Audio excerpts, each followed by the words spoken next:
मेरा नाम संध्या है। मेरी उम्र 27 साल है। मैं एक विधवा औरत हूँ और विधवा होने के बाद अपने ससुराल में ही रह रही हूँ। मेरी शादी 5 साल पहले रवि से हुई थी। मेरा कोई भाई बहन नहीं थे। मैं अपनी माँ की एकलौती औलाद थी। एक दिन मेरी माँ की तबीयत ठीक नहीं थी, इसीलिए मैं अपने मायके अपनी माँ का ध्यान रखने के लिए आई थी, क्योंकि मेरी माँ घर पर अकेली थी। मेरे पिता मेरे बचपन में ही गुजर गए थे। मैंने माँ को दवा देकर लेटा दिया। थोड़ी ही देर बाद करीब रात के 9 बजे एक फ़ोन आया।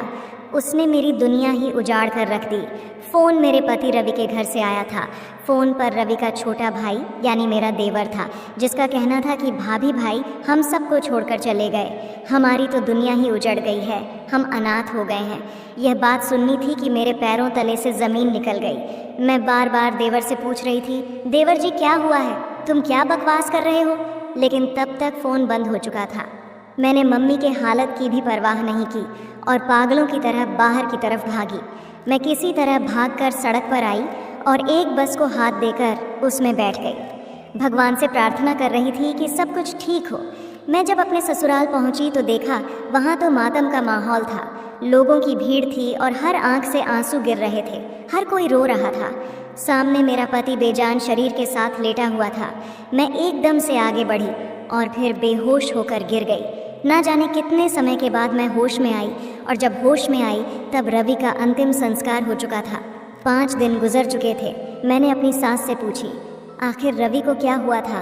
तो मेरी सास कहने लगी, पता नहीं, मैं तो अपने कमरे में थी।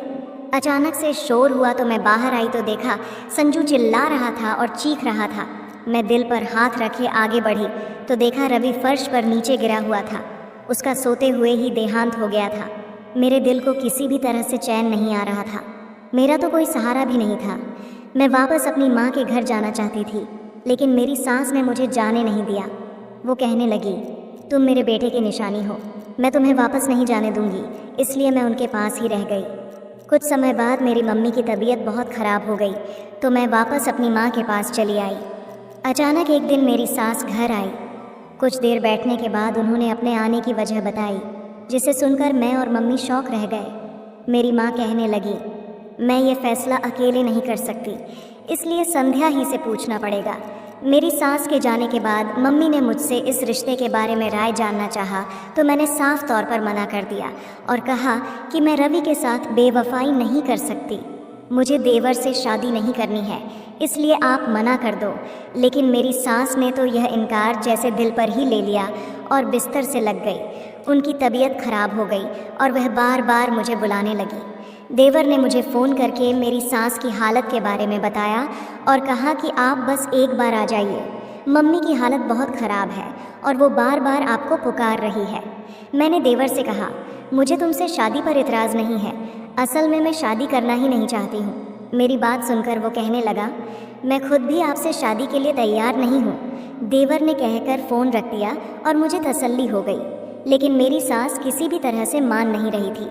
आखिरकार मेरी मम्मी भी सास की साइड हो गई और उन्होंने भी मुझे प्रेशर करना शुरू कर दिया और कहा कि तुम देवर से शादी कर लो और अपनी ज़िंदगी की नई शुरुआत करो। अगर तुम अपनी ज़िंदगी में सेट हो जाओगी तो मैं भी सुकून से मर सकूंगी। मैंने कहा, ठीक है, मैं तैयार हूँ, आप मेरी सास को हाँ कह दो। जो फैसला इतने दिनों से नहीं हो पा रहा था, मैंने एकदम अचानक से कर दिया था।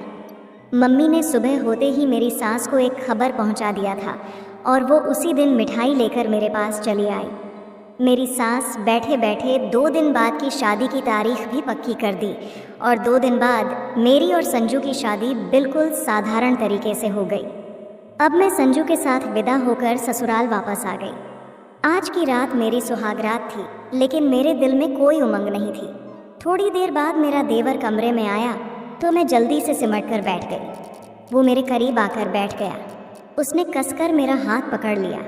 मैं उसकी इस हरकत पर दंग रह गई। मुझे उससे बिल्कुल भी ये उम्मीद नहीं थी। वो इतनी जल्दी कैसे भाभी और देवर के रिश्ते को भूल सकता था। मैंने जल्दी से अपना हाथ उससे छुड़ाया लिया। वो कहने लगा, अब तुम मेरी पत्नी हो, तुम पर मेरा पूरा हक है। इससे पहले कि वह अपना हक पूरा करता, एकदम ऐसा लगा जैसे उसको बिजली का झटका लगा हो और वो जल्दी से मुझसे दूर होकर बैठ गया। फिर वो मुझसे कहने लगा, आप बेड पर सो जाओ और मैं सोफे पर सो जाता हूँ। मुझे भी इस बात पर कोई एतराज़ नहीं था। एक दिन मेरी सास मुझसे कहने लगी, मेरा बेटा संजू तुम्हारे साथ अच्छे से तो रहता है ना? मैंने कहा, मम्मी सब ठीक है। तो वो कहने लगी, क्या तुम दोनों के बीच पति पत्नी वाला संबंध बना या नहीं? अपनी सास की बात सुनकर मैं शर्म से पानी पानी हो गई और सर झुका दिया। मेरी सास भी जैसे समझ गई थी और वो कहने लगी, तुम चिंता मत करो, वो तुम्हारी तरफ ज़रूर झुकेगा। अक्सर रात को संजू अचानक उठकर बैठ जाता था और बहुत देर तक कमरे में इधर से उधर टहलता रहता था। मैंने उससे पूछा, लेकिन उसने मुझे कुछ भी नहीं बताया। एक रात मैं गहरी नींद में सो रही थी, तभी अचानक मुझे अपना मरा हुआ पति दिखाई दिया। रवि कमरे में आए और मुझसे कह रहे थे, अगर तुम्हें अपनी जान प्यारी है तो यहाँ से चली जाओ, यहाँ पर मत रहो, यहाँ तुम्हारी जान को खतरा है। मैं एक झटके से उठ बैठी और अपने आसपास नज़र घुमाकर देखने लगी, लेकिन रवि वहाँ कहीं नहीं था।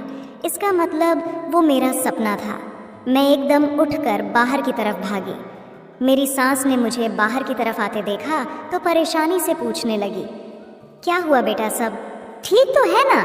मैंने सास से कहा, अभी मेरे सपने में रवि आए थे और वो मुझसे कह रहे थे, अगर तुम्हें जान प्यारी हो तो यहाँ से चली जाओ, और मैं इसका मतलब नहीं समझी। यह कहकर मैं रोने लगी। मेरी बात सुनकर मेरी सास का चेहरा एकदम से सफ़ेद पड़ गया और वो मुझे देखते हुए ज़मीन पर गिर गई। मैंने उससे पूछा, क्या हुआ मम्मी, आप क्यों परेशान हो गई? मेरी बात पर मेरी सास की आंखों में आंसू आ गए। कुछ देर बाद जब मेरी सास रोकर थक गई तो कहने लगी, कुछ नहीं बेटा, बस यूं ही मेरा दिल भर आया। लेकिन मैंने अपनी सास से कहा, नहीं मम्मी जी, बल्कि ज़रूर कोई ना कोई बात है। आपको मेरी कसम, मुझे सच बताइए, आखिर क्या बात है? वो कहने लगी, बेटा ये बात उस दिन से शुरू हुई जिस दिन मैंने और रवि ने तुम्हें पहली बार देखा, और संजू ने भी तुम्हें उसी दिन देखा। मुझे तुम रवि के लिए बहुत पसंद आई थी, लेकिन संजू को भी तुम अच्छी लगी थी और उसने तुम्हें अपनाने का फैसला कर बैठा। और जब तुम अपने मायके गई हुई थी, तुम्हारा देवर और रवि के बीच तुम्हारे कारण झगड़ा हुआ था।